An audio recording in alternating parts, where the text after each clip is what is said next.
بسم اللہ الرحمن الرحیم۔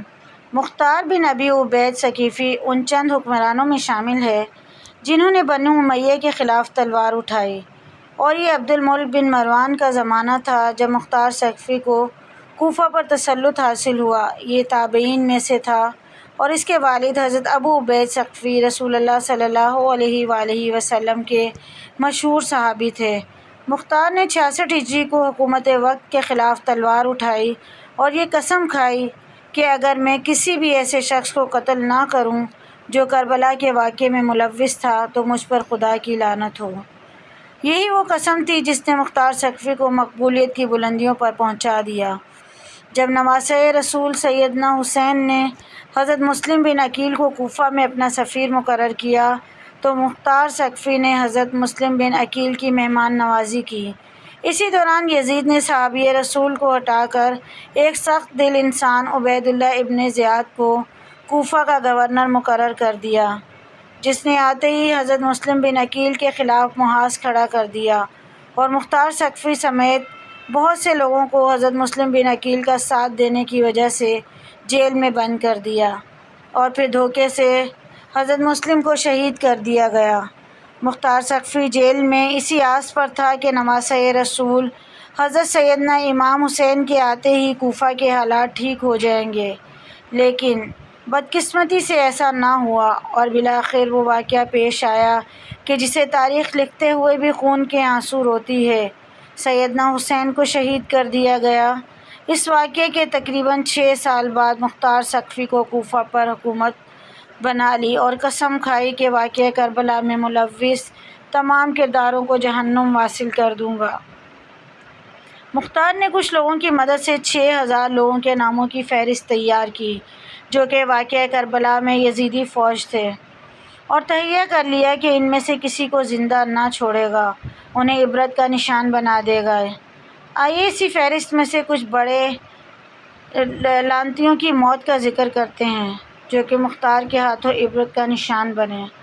سب سے پہلا عمر بن سعد کی بات کرتے ہیں۔ عمر بن سعد کربلا میں امام حسین اور اصحاب کو بے دردی سے شہید کرنے والا لشکر کا سپہ سالار تھا۔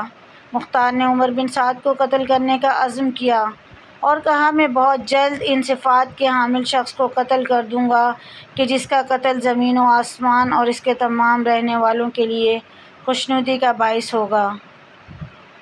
حسین نامی ایک شخص اس مجلس میں بیٹھا ہوا تھا۔ وہ مختار کی بات سمجھ گیا اور اپنے بیٹے اریان کو عمر ابن سعد کے پاس بھیجا اور اسے خبردار کر دیا۔ دوسرے دن عمر سعد اپنے بیٹے جو کہ جنگ کربلا میں بھی اس کے ساتھ تھا مختار کے پاس بھیجا تاکہ اس کے ساتھ گفتگو کرے۔ حفص جب مختار کے پاس پہنچا تو مختار نے اپنے ایک فوجی آفیسر کو جس کا نام کسیان تھا مخفیانہ طور پر اپنے پاس بلایا اور ساتھ ہی حکم دیا کہ ابھی تم عمر سعد کے پاس جاؤ اور اس کا سر تن سے جدا کر کے میرے پاس لے آؤ۔ ابن قتیبہ کہتا ہے کہ کسیان مختار کے حکم سے عمر بن سعد کے گھر میں داخل ہوا اور دیکھا کہ وہ بستر میں بیٹھا ہوا تھا۔ جب اس نے کسیان کا حشرناک اور غضب آلود چہرہ دیکھا تو اپنی موت کا یقین کر لیا اور چاہا کہ اپنی جگہ سے اٹھ کر بھاگے، لیکن لحاف میں اس کا پاؤں پھنس گیا اور وہ بستر کے اوپر ہی گر گیا، اور کسیان نے بغیر کوئی مہلت دیے اسے وہیں قتل کر دیا اور اس کا سر تن سے جدا کر دیا، اور یوں اس کی زندگی کا آخری ذلت آمیز ورق اور رنگین باب ختم ہوا۔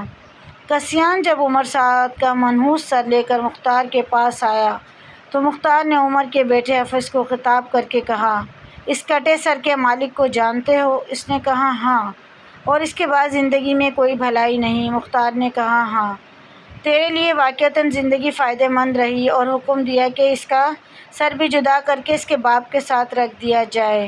اس کے بعد مختار نے کہا عمر سعد کا سر حسین کے بدلے اور حفص کا سر علی اکبر کے بدلے، لیکن فوراً اپنے جملے کی تردید کرتے ہوئے کہنے لگا ہرگز نہیں، خدا کی قسم کبھی یہ برابر نہیں ہو سکتے، بلکہ میں قبیلہ قریش کے 3/4 حصے کو قتل کر دوں تب بھی حسین بن علی کی انگلی کے ایک گرہ کے برابر بھی نہیں ہو سکتا۔ پھر مختار نے دونوں کے سر سیدنا علی شیر خدا کے بیٹے حضرت محمد بن حنیفہ کے پاس بھیج دیے۔ دوسرا بدبخت خولی بن یزید تھا جو کہ مختار کے ہاتھوں کتے کی موت مرا۔ یہ خولی وہی شخص تھا جس نے نیزے پر حضرت سیدنا مولا امام حسین کا سر انور چڑھایا اور کوفہ کی ابن زیاد کے دربار میں لے جا کر خوب انعام و اکرام حاصل کیا۔ بعض روایات تو یہ بھی ہیں کہ اس نے سیدنا حسین کو آخری نیزہ مارا تھا۔ کوفہ پر حکمران بنتے ہی مختار نے اپنے کوتوال ابو عمرہ کو چند فوجیوں کے ساتھ خولی بن یزید کی گرفتاری کے لیے بھیجا۔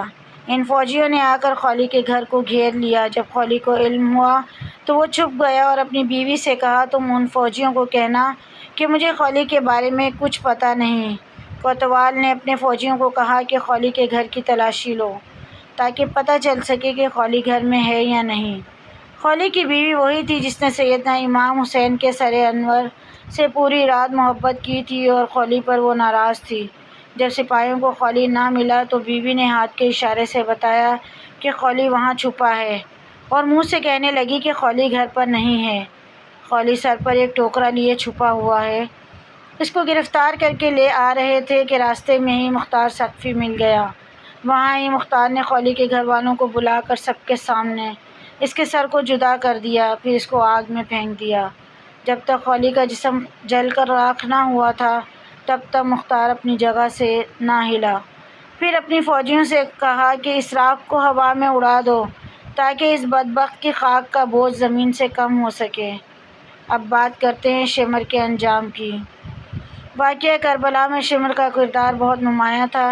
یہی وہ شخص تھا جو ابن زیاد کا 4000 کا لشکر لے کر کوفہ پہنچا اور خیموں کو آگ لگائی اور امام حسین کو شہید کیا۔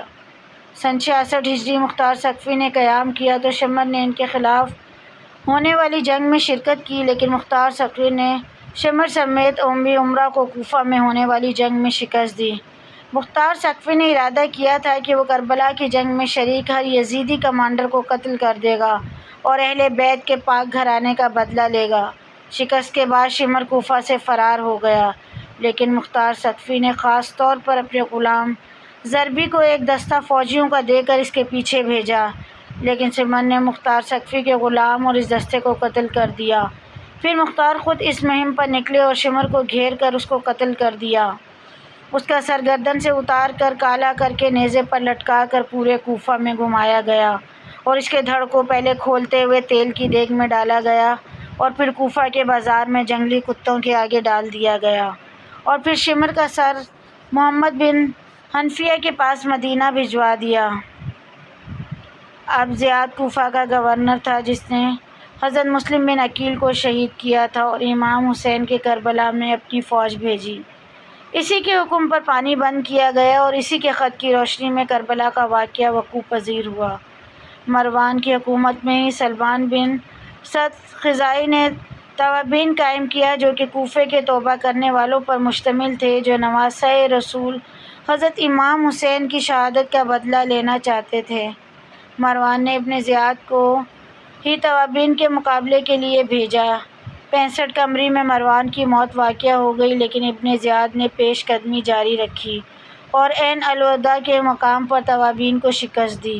اس کے بعد ابن زیاد جزیرہ کے شہروں کو تحت فرمان لانے میں مشغول ہو گیا۔ پھر اس نے مختار عاملین کے تابع موصل پر حملہ کیا، مختار کے طرفدار تقریت میں عقب نشینی اختیار کی اور مختار بن ثقفی کو اس حملے سے آگاہ کیا۔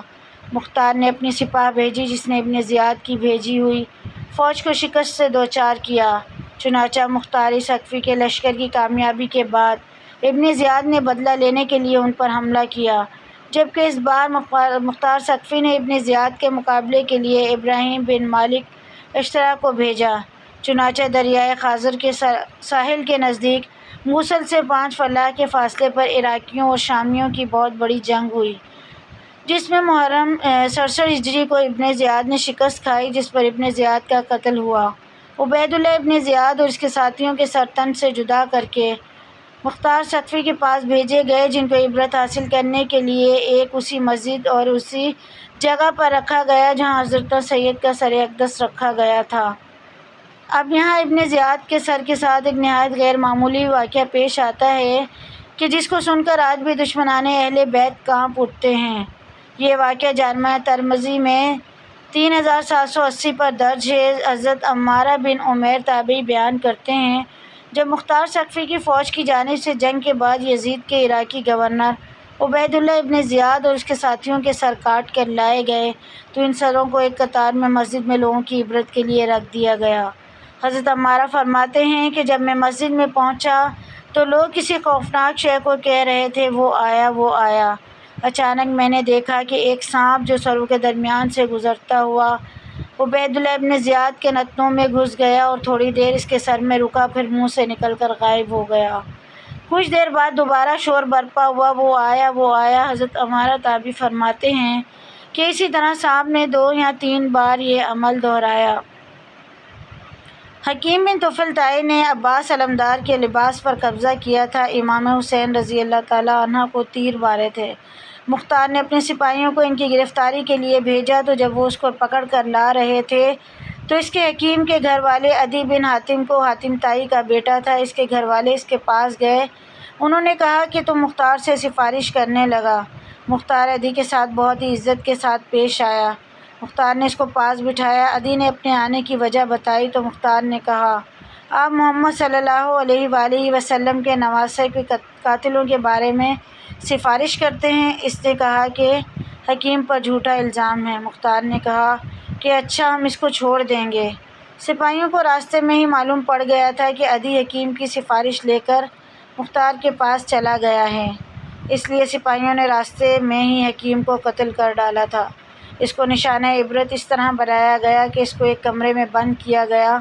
اس سے کہا، تم نے عباس ابن علی کے کپڑے اتارے تھے، ہم اپنی زندگی میں تیرے لباس کو اتارتے ہیں۔ سپاہیوں نے اس کو اندھا کر دیا تھا۔ پھر کہا، تم نے حسین ابن علی کو تیر مارا تھا، ہم بھی تجھ کو تیر مارتے ہیں۔ یہ کہتے ہی انہوں نے تیر مار مار کر حکیم کو قتل کر دیا۔ کربلا میں ان لوگوں نے حضرت امام حسین رضی اللہ تعالیٰ عنہ اور ان کے ساتھیوں کے ساتھ طرح طرح کے ظلم کیے۔ جو لوگ میدان کربلا میں سیدنا امام حسین کے مقابلے میں گئے، جس نے مولا حسین یا ان کے ساتھیوں کو شہید کرنے کی جرأت کی، ان سب کو مختار ثقفی نے بہت بے دردی سے جہنم واصل کیا، اور وہ اب بھی جہنم کا ایندھن ہی بن رہے ہوں گے یقیناً۔ ایک روایت کے مطابق 6000 کوفی مختار کے ہاتھوں ذلت کے ساتھ قتل ہوئے۔ ان کے علاوہ بھی بے شمار لوگ طرح طرح کے عذاب میں مبتلا ہو گئے تھے۔ تاریخ چیخ چیخ کر بتا رہی ہے کہ ان میں سے کوئی نہیں بچا تھا جس نے اس دنیا میں ہی سزا نہ پالی ہو۔ ہر کسی کو بری سے بری سزا اور عذاب کا سامنا کرنا ہی پڑا تھا۔ جس نے بھی واقعہ کربلا میں مظالم ڈھائے تھے، یہاں تک کہ اس عذاب سے یزید بھی نہ بچا اور بہت بری موت مرا۔ اللہ پاک سے دعا ہے کہ وہ ہمیں رسول اللہ صلی اللہ علیہ وآلہ وسلم اور ان کی پاک آل سے لامحدود محبت عطا فرمائے، آمین۔ مزید ایسی ویڈیوز کے لیے چینل کو ضرور سبسکرائب کریں۔ ویڈیو پسند آئے تو لائک، شیئر، کمنٹ کیجیے۔